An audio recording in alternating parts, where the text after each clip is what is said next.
접하게 해드렸습니다. 우리 대통령님께서 저한테 맡겨주신 이유는 국민들에 대한 어떤 문화 복지 또는 예술가들에 대한 어떤 지원 정책 이런 것들을 이 정부에 맞게 잘 가듬어 보라는 그런 뜻으로 저는 생각을 하고 있습니다. 윤석열 대통령께서 여성가족부는 해체하겠다라는 것이 대선 공약이었기 때문에 아주 드라마틱하게 엑시트하겠습니다.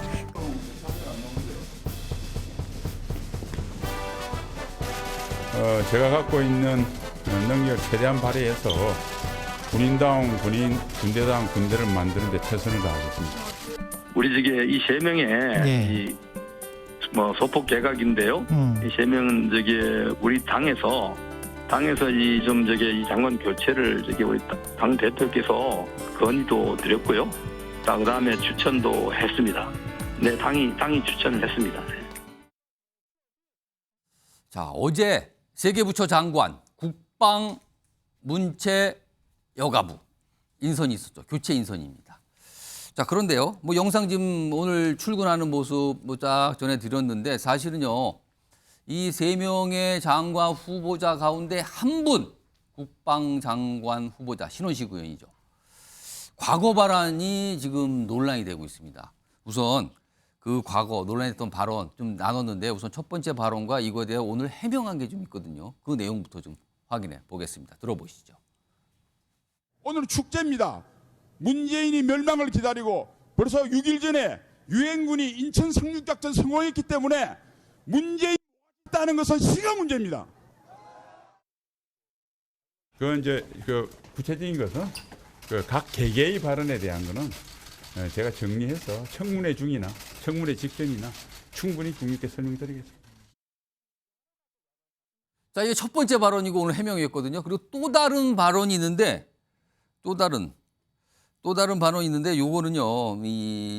12 이런 게 등장하는데 일단 최수영 전 대통령직 인수위 전문위원 나와 계신데요. 네. 일단 야당 쪽에서 굉장히 문제를 삼고 있거든요. 그러니까 이 전직 대통령 얘기를 꺼냈어요. 일단 이거 어떻게 좀 들으셨습니까? 그래서 좀 집회 중에 했던 발언치고도 좀 험한 말이죠. 사실은 이렇게 몸에 위해를 가하겠다는 이제 그런 이야기 같은데. 자, 근데 사실 저는 저걸 보면서 좀 느낀 게 그렇습니다. 저게 이제 2019년 정도 이제 야외 집회에서 광화문 집회에서 했던 발언 같은데 물론 저 때가 자연인 신분이었고 아무리 그렇다는 걸 감안하더라도 현재 국가 원수 신분이었기 때문에 사실 우리가 이제 그런 점들에 대해서는 최소한 어떤 우리가 그 진영을 떠나서 국가 원수에 대해서는 우리가 예우를 해주는 게 정치권에 또 그런 문화가 있는데 사실 그런 집회에 가면 좀 극도로 흥분되는 것도 맞아요. 왜냐하면 그 지지자들의 환호와 열광, 그 다음에 막 그렇게 이제 박수치고 하는 것에 대해 몰입이 되다 보면은 본인이 좀 선을 넘는 좀 과도한 발언들을 할 수는 있으나 그럼에도 불구하고 우리가 레드라인이라고 하는 말이 있지 않습니까? 넘어서는 안 될 선들이 있는데 제가 보기에도 그 선을 좀 넘었던 것 같은데 그렇다면 저는 충분히 그 점에 대해서는 해명을 해야 되고 어쨌든 이제 앞으로 자연인 신분이 아니라 지금은 국회의원 신분이지만 더 나아가 이제 국무위원이 될 텐데 그럼 이제 국무위원으로서는 나라의 국사에 참여하는 분인데 바로 전직 대통령에 대한 생각이 그렇다? 그러면 그건 좀 곤란한 문제일 수 있으니까 이 점에 대해서는 신 의원이 한 말대로 청문회 전이든 청문회 땐 어떤 기회든 간에 주어진 기회가 있을 때 충분하게 소명해야 되고 그러면 당에서도 그런 데 대한 소명에 대한 여론이라든가 반응 이런 걸 보면서 조금 청문회 준비도 절차적으로 좀 진행해야 될 것 같다 그런 생각이 듭니다. 일단 신원식 후보자의 발언 중에 또 한 가지가 있는데요. 여기는 이른바 12 전두환 이런 내용이 좀 들어가거든요. 그 발언도 들어보겠습니다. 12.12하고 박정희 대통령이 돌아가시는 그 공백기에 서울에 보면 일어나고 그래서 저는 그때 당시 나라 구해야 되겠다 나왔다고 봐요. 5.16 같은 게 정치법적으로는 구태타인데 우리가 농업화 사회에서 산업화 사회로 바뀌었기 때문에 사회, 경제, 철학적으로는 혁명이거든요. 그렇죠. 그때 질문 자체가 구테타가 가능하냐? 일본에서 그런 설이 있다고 자기 묻길래 불가능하다.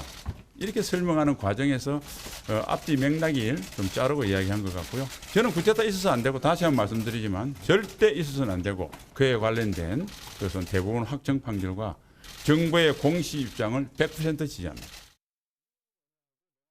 그러니까 12 쿠데타 뭐 군사 정변, 군사 반란 뭐 이렇게 표현되잖아요. 그리고 뭐 전두환 관련된 내용인데 박오석 전 의원님. 네. 그러니까 지금 해명이 오늘 있었는데 약간 분위기가 다르죠. 과거에 그 2019년 발언 그리고 오늘 약간 분위기 다른데 이거 어떻게 보십니까? 글쎄요, 뭐 저 해명을 그냥 수용하기에는 예. 저 발언도 문제가 상당히 있는 발언입니다. 어찌됐든 5.16도 그렇고 12.12도 그렇고 이제 군사 반란이고 군이 무력을 동원해서 헌정 질서를 중단시키고 권력을 찬탈했던 예. 우리 현대사에 굉장히 불행했던 사건이잖아요. 근데 그에 대해서 이제 군 출신인 분이 나라를 위해서 나왔다. 저는 저 얘기를 들으면서 저분이 하나의 잔당인가?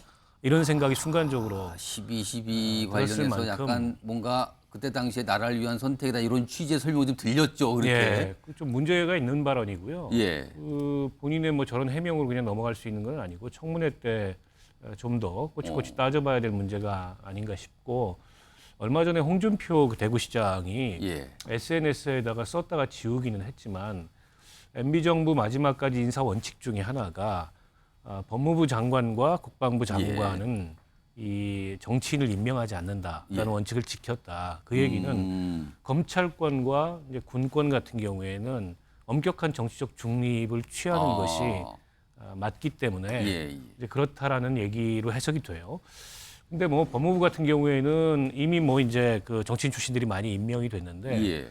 근데 이렇게 국회의원을 하다가 국방부 장관이 된 경우는 거의 드물거든요. 과거에 있었을까요? 한 번인가 있었대요. 김대중 정부 시절에 과거에? 천영택 전 국방부 장관이 비례대표 국회의원을 하다가 그분도 군 출신인데 예비역 중장 출신인데 한 번 있었다고. 지금하고 약간 좀 비례대표에서 국방장관으로 비슷한 상황이긴 하네요. 예. 근데 이제 홍준표 장관의 그런 홍준표 시장의 그런 지적의 맥락은 바로 우리 현대사에 군의 그런 불행한 정치 개입이 있었기 때문에 예. 군권을 지휘하고 통솔하는 사람은 가급적 그 예. 당파성으로부터 좀 멀어지는 게 타당하다 이런 지적이었던 것 같은데 뭐 그 지적이 꼭 맞지 않다 하더라도 신원식 후보자의 저런 발언은 군에 대한 저분의 인식이라는 측면에서 상당히 우려스럽습니다. 자, 오늘 이 발언이 어제 저녁부터 알려지면서 오늘도 많이 회자가 됐어요. 그래서요, 여야에서 이거에 대한 어떤 입장, 뭐 야당에서는 약간 비판도 나왔는데요. 그 목소리 확인해 봅니다. 우리 한 사람의 일생을 가지고 어떤 말 발언을 했는지 모르지만 한 부분을 가지고 우리 한 몸에 머리카락 하나 정도 있는 걸 가지고 그 사람 전부로 평가할 수는 없는 거 아니겠습니까? 과는 과대로 또 공은 공대로 그 사람이 가지고 있는 능력은 능력대로 국가를 위해서 국민을 위해서 활용하는 것이 인사 아니겠습니까? 신원식 후보자는 아주 국방의 전문가시지요. 그리고 그 작전통으로서 모든 것을 다 꿰뚫고 계신 최고의 전략가 중에 한 분이십니다. 제가 볼 때는 아무래도 자연인으로서 시민운동하고 할 때 그런 발언하고 또 장관이 됐었을 때하고는 좀 틀리지 않겠어요. 책임 있는 자리에 가면 나름대로 균형을 좀 잡겠지요. 신원식 후보자는 극우 집회에 참석하고 극단적 주장을 펼쳤던 편향된 인사입니다. 전두환 세력의 부활, 하나회의 부활이냐는 국민적 분노가 큽니다. 이 역사관에 윤석열 대통령이 동의하는 것인지 묻고 싶습니다. 대한민국을 어두운 과거로 되돌려 끌고 가겠다는 것이 아니라면 이번 인사를 철회하는 것이 옳습니다. 국민의힘의 윤기찬 법률위 부위원장 나와 계신데요. 윤기찬 변호사.